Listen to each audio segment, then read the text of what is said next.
चंदनपुर पहाड़ों से घिरा एक छोटा सा गांव था, जहां ज्यादातर लोग खेती, लकड़ी का काम या छोटे मोटे काम करके अपना घर चलाते थे। गांव के एक किनारे पर मिट्टी और खपरेल से बना एक छोटा सा घर था। उसी घर में मोहन अपनी बीमार माँ के साथ रहता था। मोहन बेटा, उठ गया क्या? हाँ माँ, आप आराम करो, मैं अभी चाय बना देता हूँ। मोहन ने चूल्हे पर पानी चढ़ाया और माँ के लिए चाय बनाई। बेटा, आज दुकान पर जल्दी जाना, शायद आज अच्छी कमाई हो जाए। हाँ माँ, आज ज्यादा कुल्हड़ बेचूंगा, आपकी दवा भी लेकर आऊंगा। तू हमेशा मेरी ही चिंता करता रहता है। आप मेरी माँ हो, आपकी चिंता नहीं करूंगा तो किसकी करूंगा? मोहन ने मुस्कुराकर अपनी टोकरी उठाई और घर से निकल गया। मोहन मिट्टी के कुल्हड़ और छोटे बर्तन बनाता था। गांव के चौराहे पर उसकी एक छोटी सी दुकान थी, जहां वो उन्हीं कुल्हड़ों में चाय और लस्सी बेचता था। कमाई कम थी, लेकिन उसी से उसका घर और माँ की दवा चलती थी। मोहन ने चौराहे पर अपनी दुकान लगाई। उसने चूल्हा जलाया और चाय बनाने लगा। एक ग्राहक आया। मोहन, एक चाय देना। अभी देता हूँ काका। मोहन ने चाय कुल्हड़ में डाली, लेकिन कुल्हड़ के नीचे से थोड़ी चाय रिसने लगी। अरे मोहन, फिर तेरा कुल्हड़ कमजोर निकला। माफ करना काका, मैं दूसरा दे देता हूँ। रहने दे, अगली बार किसी और की दुकान पर पी लूंगा। ग्राहक चला गया। मोहन ने टूटे कुल्हड़ को देखा। मेहनत तो पूरी करता हूँ, फिर भी काम क्यों नहीं चल रहा? तभी सामने से जगन्नाथ सेठ आ गया। क्योंकि काम चलाने से पहले मेरा कर्ज चुकाना जरूरी है। सेठ जी, मैं आपका पैसा जरूर दूंगा। कब? बस थोड़ा समय और दे दीजिए। बहुत समय दे चुका हूँ, अगर जल्द पैसा नहीं मिला तो ये दुकान मेरी। सेठ जी, यही दुकान तो मेरे घर का सहारा है। तो फिर इसे बचाने के लिए पैसा चुका दे। सेठ चला गया। मोहन कुछ देर चुप रहा। माँ को दवा चाहिए, घर का खर्च है और ऊपर से कर्ज, लेकिन मैं हार नहीं मानूंगा। उसने चूल्हे पर रखी चाय को देखा और फिर ग्राहकों की खाली जगह की तरफ। एक दिन मेरी दुकान जरूर चलेगी। उस दिन भी मोहन की कमाई बहुत कम हुई। शाम होते ही चौराहा खाली होने लगा। मोहन दुकान समेटने लगा। तभी ठंडी हवा के साथ हल्की बारिश शुरू हो गई। आज तो मौसम भी खराब हो गया, अब जल्दी घर जाना चाहिए। तभी उसे पास से धीमी आवाज सुनाई दी। बहू, थोड़ा आराम कर लो। मोहन ने पीछे देखा। एक बूढ़ा दंपति बारिश से बचने के लिए उसकी दुकान के पास बैठा था। बाबा, आप दोनों यहाँ क्यों बैठे हैं? अंदर आ जाइए। बेटा, हम रास्ता भटक गए हैं, सोचा बारिश रुकने तक यहीं बैठ जाए। आप दोनों ने कुछ खाया है? बूढ़े ने चुपचाप सिर हिला दिया। सुबह से कुछ नहीं खाया। मोहन ने दुकान में देखा। घर ले जाने के लिए थोड़ी रोटी और एक गिलास चाय बची थी। बेटा, हमें कुछ मत देना, तेरे पास भी ज्यादा सामान नहीं है। ऐसा मत कहिए, खाना कम है तो हम बांट कर खा लेंगे। मोहन ने रोटी दोनों के सामने रख दी। बेटा, भगवान तेरा भला करे। बस आप दोनों पेट भर कर खाइए। बूढ़े दंपत्ति ने खाना खाया। बारिश अभी भी हो रही थी। बेटा, तूने हमारी मदद की है। हमारे पास पैसे तो नहीं है, लेकिन एक चीज है जो तेरे काम आ सकती है। बूढ़ी ने अपनी छोटी सी पोटली खोली और उसमें से एक छोटा डिब्बा निकाला। इसमें क्या है? एक खास चाय का मसाला। मोहन ने डिब्बा खोला। उसमें खुशबूदार मसाला था। जब भी चाय बनाए, इसमें से बस एक चुटकी मसाला डालना। क्या इससे चाय अच्छी बनेगी? स्वाद अच्छा होगा, खुशबू अच्छी होगी, लेकिन इसे लालच में इस्तेमाल मत करना। मैं आपकी बात समझ गया। और याद रखना, मेहनत से कमाया हुआ पैसा ही सच्चा सुख देता है। मोहन ने डिब्बा संभाल कर रखिया। लेकिन आप लोग हैं कौन? बस दो मुसाफिर समझ लो। दोनों बारिश में आगे बढ़ गए। मोहन उन्हें जाते हुए देखता रहा। अजीब लोग थे, लेकिन दिल बहुत अच्छा था। उसने डिब्बा उठाया और दुकान के अंदर रख दिया। मोहन को नहीं पता था कि उस छोटे से डिब्बे में मौजूद मसाला उसकी दुकान की किस्मत बदलने वाला था। अगली सुबह मोहन रोज की तरह दुकान पर पहुंचा। रात में मिले मसाले का डिब्बा उसकी जेब में था। बाबा ने कहा था बस एक चुटकी डालना है, आज एक बार इस्तेमाल करके देखता हूँ। मोहन ने चाय का पानी चढ़ाया।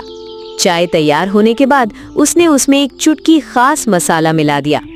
अचानक दुकान के आसपास बहुत अच्छी खुशबू फैल गई। अरे वाह, खुशबू तो सच में अलग है। तभी एक ग्राहक दुकान के पास से गुजरते हुए रुक गया। मोहन, ये कैसी खुशबू आ रही है? चाय है काका, आज एक नया मसाला डाला है। तो एक कुल्हड़ मुझे भी देना। मोहन ने चाय बनाकर उसे दे दी। ग्राहक ने पहला घूंट लिया और मुस्कुरा दिया। अरे, आज तो तेरी चाय बहुत स्वादिष्ट है। सच में? हाँ, इसमें खुशबू भी है और स्वाद भी। एक और बना दे। मोहन ने दूसरा कुल्हड़ तैयार कर दिया। कुछ देर बाद एक और ग्राहक आ गया। भाई, मुझे भी वही चाय देना। अभी देता हूँ। मोहन के चेहरे पर खुशी आ गई। शायद आज दुकान अच्छी चलेगी। दोपहर तक मोहन की दुकान पर पहले से ज्यादा लोग आने लगे। किसी ने चाय पी तो किसी ने लस्सी के साथ कुल्हड़ में चाय की खुशबू की तारीफ की। मोहन, आज तेरी दुकान पर भीड़ क्यों है? इसकी चाय पीकर देखो, स्वाद ही अलग है। भाइयों, बस चाय ही तो है, पसंद आ रही है तो मेरे लिए यही बहुत है। बेटा, तेरी चाय में घर जैसी खुशबू है। कल फिर आऊंगा। जरूर काका। शाम तक मोहन के लगभग सारे कुल्हड़ बिक गए। उसने पैसे गिने, आम दिनों से काफी ज्यादा थे। इतने पैसे? आज तो माँ की दवा भी आ जाएगी और घर का राशन भी। मोहन ने मसाले के डिब्बे को देखा। बाबा, आपने सच में मेरी मदद कर दी। उसी समय दूर खड़ा जगन्नाथ सेठ दुकान की भीड़ देख रहा था।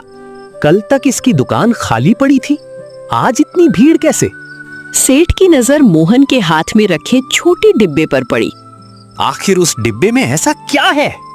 मोहन की दुकान की बढ़ती भीड़ ने जहां उसकी उम्मीद जगाई थी, वहीं किसी के मन में लालच भी जगा दिया था। अगले कुछ दिनों में मोहन की चाय की चर्चा पूरे चंदनपुर में होने लगी। अब लोग खास तौर पर उसकी दुकान पर चाय पीने आने लगे। मोहन, 2 कुल्हड़ चाय देना। अभी देता हूँ काका। मेरे लिए भी एक रखना। मोहन लगातार चाय बनाता रहा। शाम तक उसके सारे कुल्हड़ बिक गए। एक ग्राहक ने हंसते हुए कहा, मोहन, अब तो तेरी दुकान छोटी पड़ जाएगी। बस आप लोगों का प्यार बना रहे। शाम को मोहन ने कमाई गिनी। आज फिर अच्छी कमाई हुई। उसने कुछ पैसे अलग रखे। ये माँ की दवा के लिए, ये घर के राशन के लिए और ये सेठ के कर्ज के लिए। धीरे धीरे सब ठीक हो जाएगा। अगली सुबह उसने माँ को दवा दी। बेटा, ये दवा कहाँ से आई? दुकान अच्छी चल रही है माँ, अब आपकी दवा के लिए किसी से उधार नहीं लेना पड़ेगा। माँ ने उसके सिर पर हाथ रखा। मेहनत कभी बेकार नहीं जाती बेटा। लेकिन मोहन की तरक्की देखकर जगन्नाथ सेठ खुश नहीं था। वो कई दिनों से दुकान पर आने वाले ग्राहकों को ध्यान से देख रहा था। एक दिन सेठ दुकान पर पहुंचा। मोहन, आजकल तो तेरी दुकान खूब चल रही है। हाँ सेठ जी, भगवान की कृपा है। इतने ग्राहक पहले तो कभी नहीं आते थे। लोगों को मेरी चाय पसंद आने लगी है। सेठ ने दुकान के अंदर नजर दौड़ाई। और वो छोटा डिब्बा? ये बस चाय का मसाला है। मुझे दिखा। नहीं सेठ जी, ये मुझे एक बुजुर्ग दंपत्ति ने दिया था। ऐसा क्या खास है इसमें? मुझे नहीं पता, मैं बस एक चुटकी चाय में डालता हूँ। सेठ की आंखों में लालच दिखाई देने लगा। अगर यही मसाला तेरी दुकान चला रहा है तो मुझे भी इसकी जरूरत है। सेठ जी, ये मेरे पास बहुत थोड़ा है, मैं इसे किसी को बेच नहीं सकता। सेठ बिना कुछ बोले चला गया। दूर जाकर उसने दांत भींचे। अगर मोहन के पास ये मसाला है तो मैं इसे किसी भी तरह हासिल करके रहूंगा। मोहन अपनी मेहनत में व्यस्त था, लेकिन उसे बिल्कुल पता नहीं था कि उसकी छोटी सी दुकान पर अब किसी की बुरी नजर पड़ चुकी थी। कुछ दिनों में मोहन की कमाई पहले से काफी बेहतर हो गई। उसने सबसे पहले माँ का इलाज कराया और घर की जरूरी चीजें खरीदी। अब उसके मन में अपनी छोटी सी दुकान को थोड़ा बड़ा करने का सपना था। बेटा, अब तो पहले से बहुत अच्छा चल रहा है। हाँ माँ, सोच रहा हूँ दुकान के सामने एक छोटी सी छत और बनवा दूं, ताकि बारिश में ग्राहक बैठ सकें। तू अपने लिए भी कुछ रख लिया कर। पहले दुकान ठीक हो जाए, फिर अपने लिए भी सोचूंगा। अगले दिन मोहन ने दुकान के सामने बांस और लकड़ी से छोटी सी छत लगानी शुरू कर दी। एक ग्राहक ने पूछा, मोहन, दुकान बड़ी कर रहा है। हाँ काका, अब लोग ज्यादा आने लगे हैं। अच्छा है, मेहनत का फल मिलना ही चाहिए। मोहन मुस्कुराया।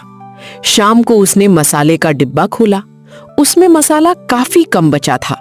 इतना ही बचा है, इसे बहुत संभाल कर इस्तेमाल करना होगा। उसने डिब्बा बंद करके घर की एक सुरक्षित जगह पर रख दिया। चंदनपुर से थोड़ी दूर शहर में विक्रम नाम का एक बड़ा व्यापारी रहता था। उसकी कई दुकानें थीं, लेकिन वो हमेशा दूसरों से आगे निकलने की कोशिश करता था। एक दिन वो चंदनपुर आया और मोहन की दुकान पर लगी भीड़ देखकर रुक गया। इतनी भीड़ एक छोटी सी चाय की दुकान पर? विक्रम ने एक ग्राहक से पूछा, भाई यहाँ ऐसा क्या मिलता है? मोहन की चाय पीकर देखो, स्वाद बहुत अलग है। विक्रम ने चाय मंगाई। सच में खुशबू अच्छी है। उसकी नजर मोहन के मसाले के डिब्बे पर गई। ये क्या है? चाय का खास मसाला। कहाँ से मिला? एक बुजुर्ग दंपति ने दिया था। विक्रम कुछ देर चुप रहा। तभी जगन्नाथ सेठ वहां आ पहुंचा। विक्रम जी, लगता है आपने भी मसाले का राज देख लिया। तो ये वही चीज है जिसकी वजह से इसकी दुकान चल रही है? मुझे भी यही लगता है। दोनों ने एक दूसरे की तरफ देखा। अगर वो मसाला हमारे हाथ लग जाए तो मोहन की दुकान की चमक हमेशा के लिए खत्म की जा सकती है। दोनों धीमी आवाज में हंसे। उधर मोहन अनजान होकर ग्राहकों को चाय पिला रहा था। मोहन को नहीं पता था कि अब उसके सामने सिर्फ गरीबी नहीं, बल्कि लालच से भरी एक बड़ी साजिश भी खड़ी होने वाली थी। मोहन की दुकान अब चंदनपुर की सबसे मशहूर छोटी दुकान बन चुकी थी, लेकिन उसकी आदतें नहीं बदली थी। वो आज भी हर ग्राहक से प्यार से बात करता और जरूरतमंदों को बिना पैसे चाय पिला देता।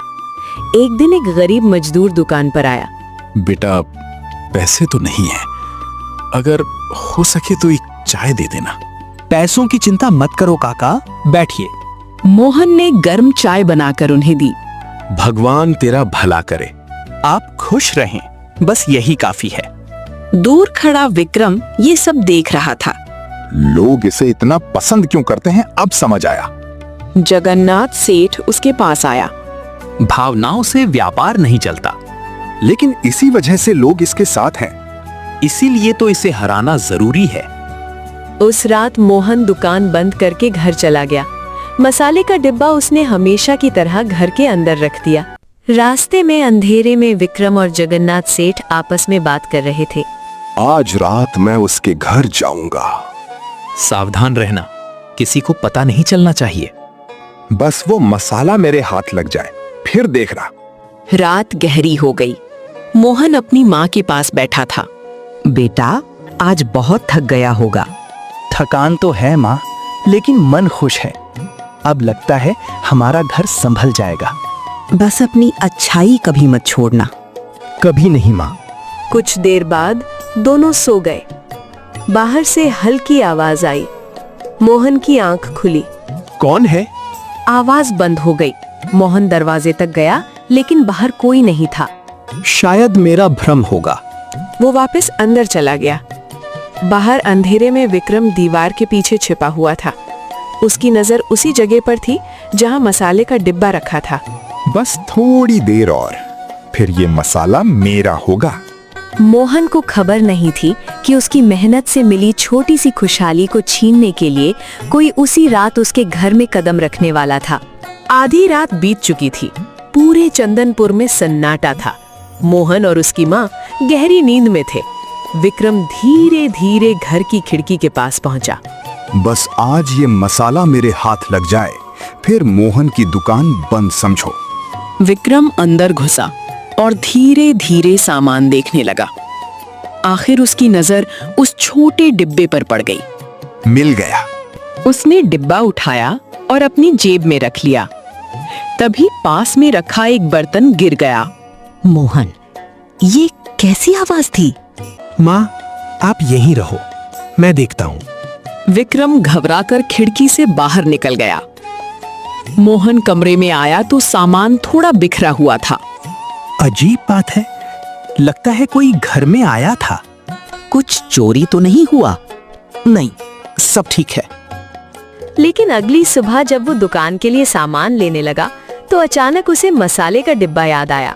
माँ, वो छोटा डिब्बा कहाँ है? वहीं तो रखा था। नहीं है। बेटा, शायद कहीं और रख दिया होगा। नहीं माँ, मैं उसे हमेशा इसी जगह रखता था। मोहन समझ गया कि रात में कोई घर में आया था। किसी ने वो मसाला चुरा लिया। उसके चेहरे पर चिंता साफ दिखाई देने लगी। दूसरी तरफ विक्रम सुबह होते ही अपने घर पहुंचा। उसने कमरे का दरवाजा बंद किया और मसाले का डिब्बा मेज पर रख दिया। अब देखता हूँ मोहन की दुकान कितने दिन चलती है। जगन्नाथ सेठ भी वहां पहुंच गया। मसाला मिल गया? विक्रम ने डिब्बा सामने रख दिया। पूरा नहीं, लेकिन इतना जरूर है कि कई दिनों तक काम चल जाएगा। बहुत अच्छा, अब इसे अपनी दुकान की चाय में इस्तेमाल करो। और मोहन? उसकी दुकान धीरे धीरे खाली हो जाएगी, ग्राहक तेरे पास आएंगे। आज से इस मसाले की वजह से मेरी दुकान भी मशहूर होगी। उधर मोहन अपनी दुकान पर पहुंचा। उसने बिना मसाले की चाय बनाई। पहला ग्राहक आया। मोहन, आज वो वाली खुशबू नहीं आ रही। हाँ काका, आज थोड़ा मसाला नहीं मिल पाया। तो आज चाय रहने दो, कल आऊंगा। मोहन ने चुपचाप कुल्हड़ नीचे रख दिया। कुछ देर बाद दूसरे ग्राहक भी आने लगे, लेकिन कई लोग चाय पीकर बिना तारीफ किए चले गए। अब क्या करूं? तभी दूर से विक्रम की दुकान की तरफ लोगों की भीड़ दिखाई दी। सुना है विक्रम ने भी वैसी ही खुशबू वाली चाय शुरू कर दी है। तो मसाला उसी के पास है। उसकी आंखों में दुख था, लेकिन उसने गुस्से में कोई गलत कदम नहीं उठाया। जिसने भी लिया है उसने मेरी चीज ली है, लेकिन मैं अपनी मेहनत छोड़ने वाला नहीं हूँ। मोहन को अभी ये नहीं पता था कि मसाले की चोरी से आगे एक और बड़ी साजिश उसका इंतजार कर रही थी। अगले कुछ दिनों में विक्रम की दुकान पर भी लोगों की भीड़ बढ़ने लगी। वो वही खास मसाला चाय में डाल रहा था जो उसने मोहन के घर से चुराया था। विक्रम जी, आपकी चाय का स्वाद तो मोहन जैसा ही है। क्योंकि अच्छी चाय बनाना मुझे भी आता है। अब तो आपकी दुकान भी बहुत चल रही है। विक्रम मन ही मन खुश हुआ। बस यही चाहिए था। उधर मोहन की दुकान पर ग्राहक कम होने लगे। भाइयों, मेरी चाय भी एक बार पीकर देखिए। मोहन, पहले जैसी बात नहीं रही। मैं समझता हूँ काका, लेकिन मैं फिर से कोशिश करूंगा। तभी जगन्नाथ सेठ वहां आ पहुंचा। कोशिश से कर्ज नहीं उतरता मोहन। सेठ जी, मैं कर्ज चुका दूंगा। अब तेरी दुकान पहले जैसी नहीं चल रही। लगता है मेरी रकम मिलना मुश्किल है। थोड़ा समय दीजिए। अब समय नहीं मिलेगा। मोहन चुप हो गया। कुछ दिन बाद जगन्नाथ सेठ और विक्रम ने गांव में मोहन के खिलाफ बात फैलानी शुरू कर दी। उन्होंने कहा कि मोहन ने विक्रम का मसाला चुराया है। आखिर मामला पंचायत तक पहुंच गया। गांव के लोग चौराहे पर इकट्ठा हुए। मोहन, तुम पर आरोप है कि तुमने विक्रम का खास मसाला चुराया है। तुम क्या कहना चाहते हो? मुखिया जी, मैंने किसी का मसाला नहीं चुराया। तो फिर मेरे पास वही मसाला कैसे आया? वही मसाला मुझे एक बूढ़े दंपति ने दिया था। बूढ़े दंपति? कोई सबूत है?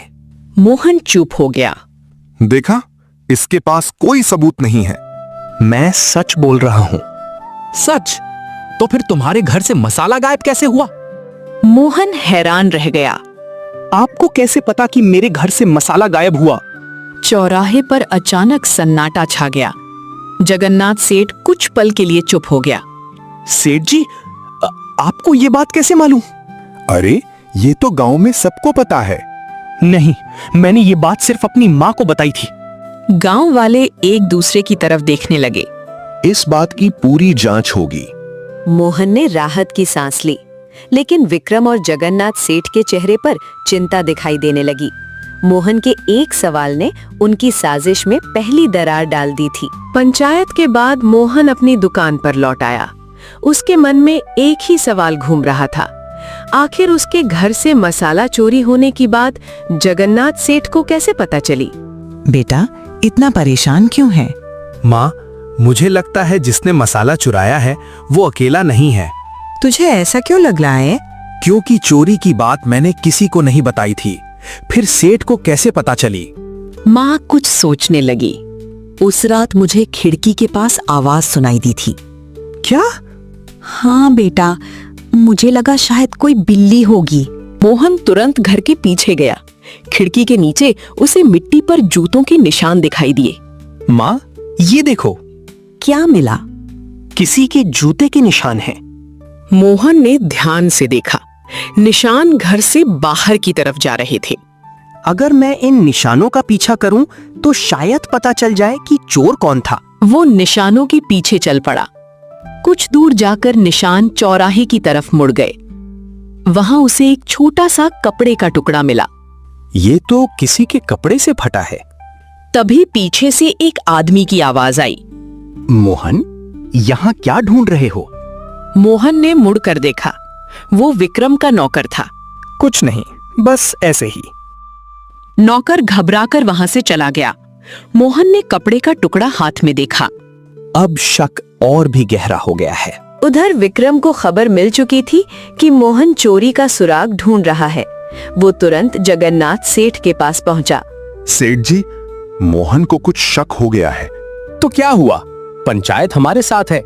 लेकिन उसके हाथ कोई सुराग लग गया तो? हमें उससे पहले उसकी बात झूठी साबित करनी होगी। कैसे? सेठ कुछ देर सोचता रहा। गांव में खबर फैला दो कि मोहन खुद नकली मसाला बनाकर लोगों को धोखा दे रहा था। लेकिन लोग मानेंगे कैसे? जब कई लोग एक ही बात बोलेंगे तो झूठ भी सच लगने लगेगा। समझ गया। उसी शाम गांव में बातें फैलने लगीं। सुना है मोहन की चाय में कोई नकली चीज मिलती थी। शायद इसी वजह से लोगों को अजीब स्वाद लगता था। मोहन ने जब ये बातें सुनी तो उसे बहुत दुख हुआ। लोग बिना सच जाने मेरे बारे में ऐसा क्यों कह रहे हैं?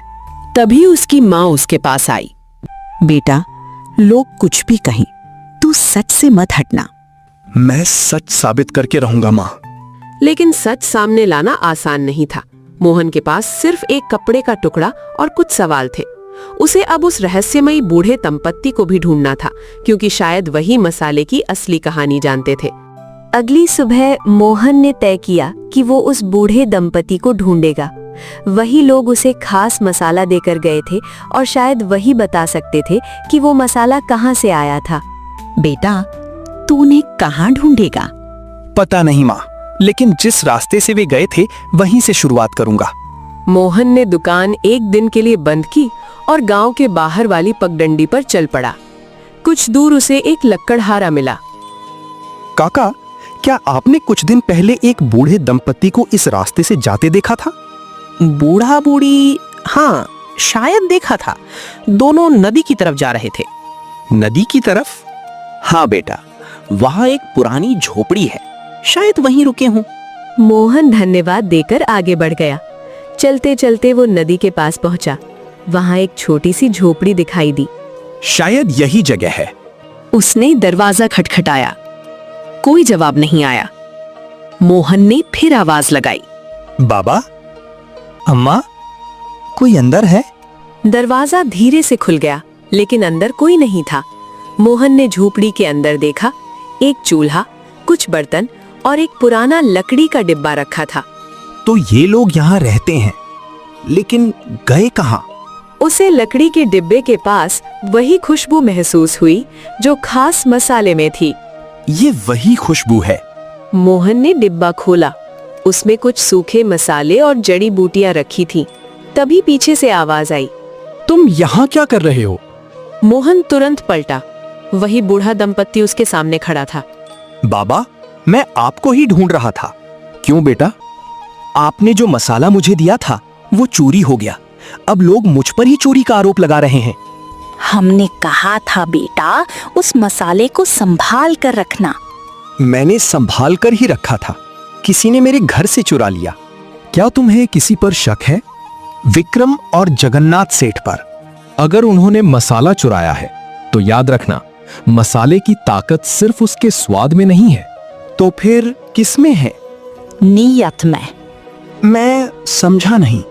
जिसके हाथ में वो मसाला जाएगा उसके काम का असर उसकी नीयत पर निर्भर करेगा। तो अगर कोई उसे लालच के लिए इस्तेमाल करे? बूढ़ा हल्का सा मुस्कुराया।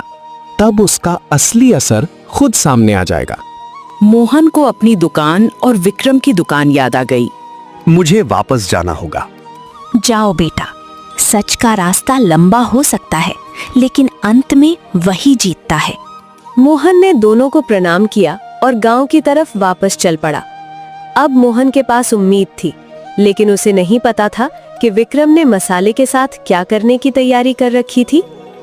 मोहन के गांव लौटने से पहले ही विक्रम ने अपनी दुकान को और बड़ा करने का फैसला कर लिया। उसे भरोसा था कि खास मसाले की वजह से उसकी चाय की बिक्री बहुत बढ़ जाएगी। अब छोटी दुकान से काम नहीं चलेगा, मुझे पूरे इलाके में सबसे बड़ी चाय की दुकान बनानी है। और मोहन? उसकी दुकान बंद होने के बाद ग्राहक मेरे पास ही आएंगे। विक्रम ने मसाले का डिब्बा निकाला। आज से इस मसाले की हर चाय में ज्यादा मात्रा डालूंगा। जितना ज्यादा मसाला उतना ज्यादा स्वाद और उतने ज्यादा ग्राहक। सही सोच है। विक्रम ने चाय बनानी शुरू की और उसमें जरूरत से ज्यादा मसाला डाल दिया। एक ग्राहक ने चाय पी। स्वाद तो अच्छा है, लेकिन आज खुशबू कुछ ज्यादा तेज है। यही तो मेरी खास चाय है। कुछ देर बाद कई ग्राहक आने लगे। विक्रम खुशी से पैसे गिनने लगा। देखा सेठ जी, अब मेरी दुकान मोहन से भी बड़ी होगी। लेकिन थोड़ी देर बाद एक ग्राहक वापस आया। विक्रम जी, आज चाय कुछ अजीब लग रही है। अजीब? कैसे? पहले जैसी मिठास नहीं है, खुशबू भी बहुत तेज है। विक्रम ने बात को नजरअंदाज कर दिया। कल सब ठीक होगा। अगले दिन विक्रम ने फिर मसाला ज्यादा डाल दिया, लेकिन इस बार चाय का स्वाद और खराब हो गया। भाई, ये चाय तो बिल्कुल अलग है। पहले दिन जैसी बात नहीं रही। आप लोगों को समझ नहीं आ रहा, यही मेरा खास मसाला है। तभी जगन्नाथ सेठ ने उसे अलग बुलाया। क्या हुआ? ग्राहक कम क्यों हो रहे हैं? मुझे भी समझ नहीं आ रहा।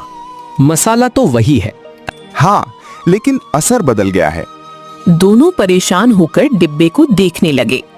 तभी विक्रम ने देखा कि मसाले का रंग थोड़ा बदल गया था। ये पहले ऐसा नहीं था। शायद मसाला खराब हो गया। नहीं, ये नहीं हो सकता। विक्रम ने फिर चाय बनाने की कोशिश की। इस बार चाय से अजीब सी गंध आने लगी। ग्राहकों ने दुकान छोड़नी शुरू कर दी। अब हम मोहन की दुकान पर ही जाएंगे। विक्रम गुस्से से बोला। सब मोहन की वजह से हो रहा है। घबराने की जरूरत नहीं।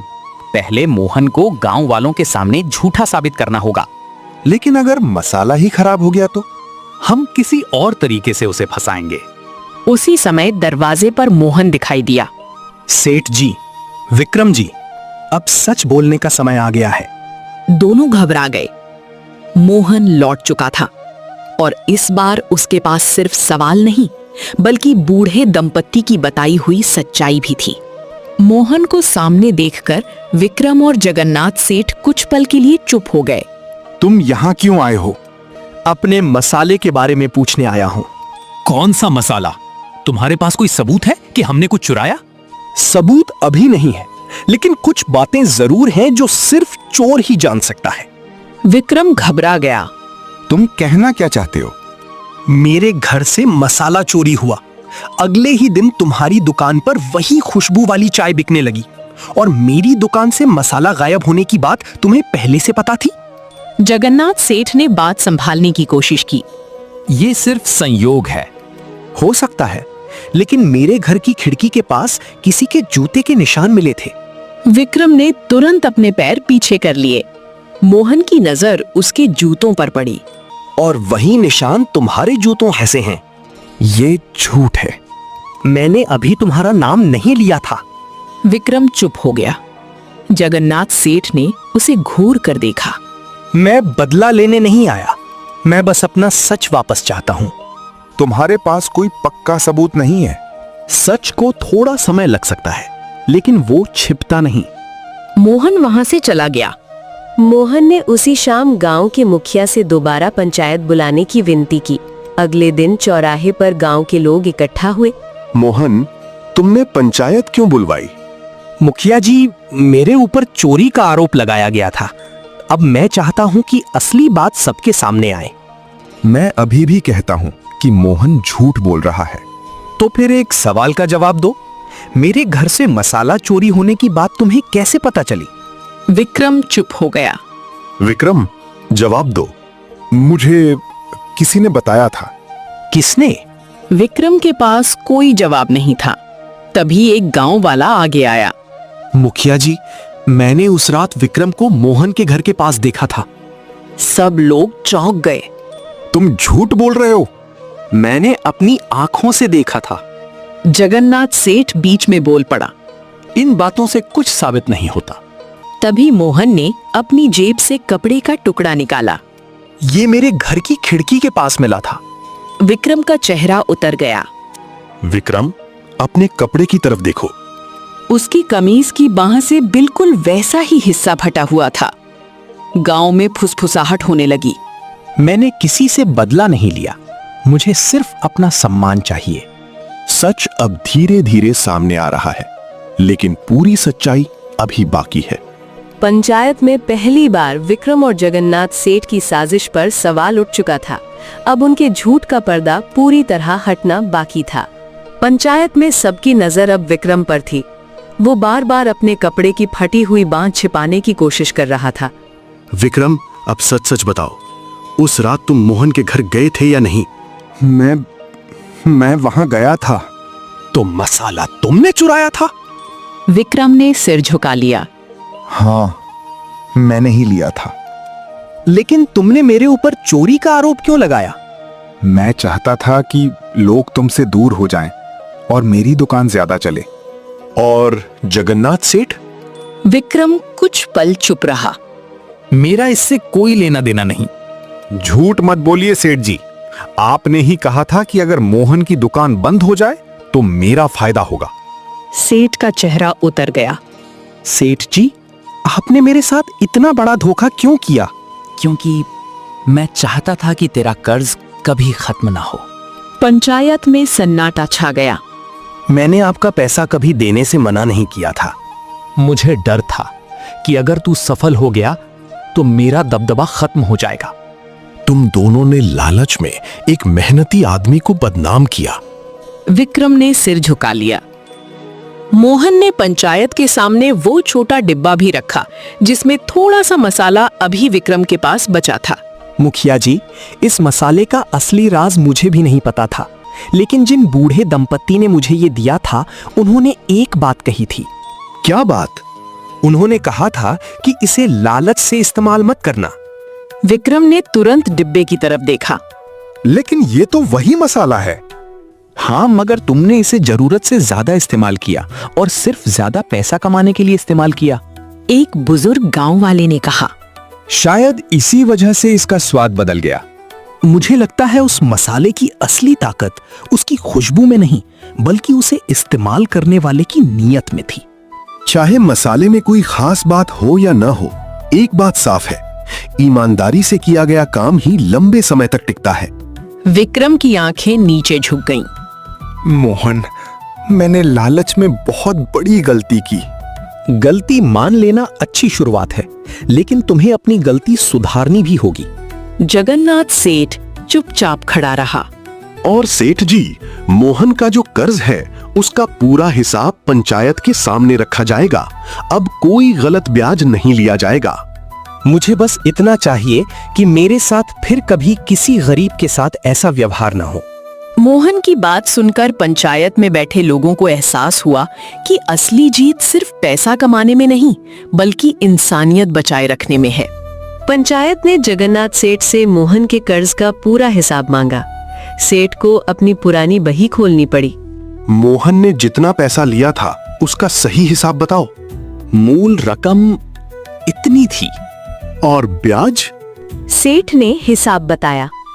एक बुजुर्ग गांव वाले ने बही देखकर कहा, सेठ, इसमें तो तुमने जरूरत से ज्यादा ब्याज जोड़ रखा है। गरीब आदमी से इतना ब्याज लेना गलत है। मुखिया जी, मुझे सिर्फ अपना असली कर्ज चुकाना है, किसी का हक नहीं रखना चाहता। मोहन ने अपनी कमाई से पैसे निकाले। ये लीजिए सेठ जी, आपका पूरा सही हिसाब। जगन्नाथ सेठ ने पैसे लेने के लिए हाथ बढ़ाया, लेकिन उसकी नजर झुक गई। मोहन, मैंने तेरे साथ बहुत गलत किया। गलती सबसे होती है सेठ जी, बस उसे दोहराना नहीं चाहिए। आज से मोहन का कर्ज खत्म माना जाएगा। मोहन ने राहत की सांस ली। उसकी आंखों में खुशी आ गई। अब मेरी माँ का घर सुरक्षित है। मोहन घर पहुंचा तो उसकी माँ दरवाजे पर बैठी उसका इंतजार कर रही थी। बेटा, पंचायत में क्या हुआ? माँ, हमारा कर्ज खत्म हो गया। माँ की आंखों में खुशी के आंसू आ गए। सच बेटा? हाँ माँ, अब कोई हमारा घर नहीं छीनेगा। मुझे पता था बेटा, तेरी मेहनत एक दिन रंग जरूर लाएगी। और ये सब सिर्फ मेरी मेहनत से नहीं हुआ माँ, उस बूढ़े दंपत्ति ने भी मेरी मदद की थी। भगवान ने उन्हें तेरे पास भेजा होगा। काश मैं उन्हें फिर से धन्यवाद कह पाता। उसी समय दुकान की तरफ से एक बच्चा दौड़ता हुआ आया। मोहन भैया, दुकान पर दो बूढ़े लोग आपको पूछ रहे हैं। क्या वही बूढ़ा दंपत्ति? हाँ, शायद वही है। मोहन जल्दी से दुकान की तरफ दौड़ा, लेकिन वहां पहुंचकर उसने देखा कि दुकान के सामने कोई नहीं था। कहाँ गए? बच्चे ने दूर पहाड़ी रास्ते की तरफ इशारा किया। वो उधर गए थे। मोहन ने दूर देखा। पहाड़ी रास्ते पर वही बूढ़ा दंपति धीरे धीरे आगे बढ़ रहा था। बाबा, अम्मा। दोनों ने पीछे मुड़कर मुस्कुराया। फिर आगे बढ़ते बढ़ते वे रास्ते में ओझल हो गए। मोहन कुछ देर वहीं खड़ा रहा। आप दोनों ने मेरी जिंदगी बदल दी। कुछ समय बाद मोहन की दुकान पहले से भी अच्छी चलने लगी। अब उसने दुकान के एक कोने में एक छोटा सा बोर्ड लगा दिया था, जरूरतमंद के लिए चाय मुफ्त। एक गरीब मजदूर दुकान पर आ। बेटा, आज पैसे नहीं है। काका, यहाँ पैसे की जरूरत नहीं, बैठिए। मोहन ने गर्म चाय का कुल्हड़ उसके हाथ में रख दिया। भगवान तेरा भला करे, बस आप खुश रहिए। पास खड़ा विक्रम ये सब देख रहा था। मोहन, तू अब भी मुफ्त चाय पिलाता है? हाँ, जिस दिन उस बूढ़े दंपत्ति ने मेरी मदद की थी, उस दिन उन्होंने मुझसे कुछ नहीं मांगा था। और मेरी गलती के बाद भी तू मुझसे नाराज नहीं है? गलती की सजा मिल गई। अब अगर तू सच में बदलना चाहता है तो किसी जरूरतमंद की मदद करना। मैं कोशिश करूंगा। तभी जगन्नाथ सेठ भी वहां आया। मोहन, मुझे भी माफ कर दे। मैंने आपको माफ कर दिया सेठ जी। सेठ की आंखें नम हो गईं। समय बीतता गया। मोहन की दुकान चंदनपुर की पहचान बन गई, लेकिन उसकी सबसे बड़ी खुशी उसकी कमाई नहीं थी। उसे खुशी थी कि अब उसकी माँ चैन से रहती थी और वो जरूरतमंद लोगों की मदद कर सकता था। एक शाम मोहन दुकान बंद कर रहा था, तभी उसकी नजर उसी पहाड़ी रास्ते पर पड़ी जहां से वो बूढ़ा दंपत्ति आखिरी बार दिखाई दिया था। दूर दो परछाइयां दिखाई दी। मोहन मुस्कुराया। बाबा, अम्मा, जहां भी हैं, खुश रहिए। हवा चली और पहाड़ी रास्ते की तरफ से वही हल्की खुशबू आई जो उस खास मसाले में थी। मोहन कुछ पल चुप रहा। फिर माँ ने पीछे से आवाज लगाई। मोहन बेटा, घर नहीं चलना?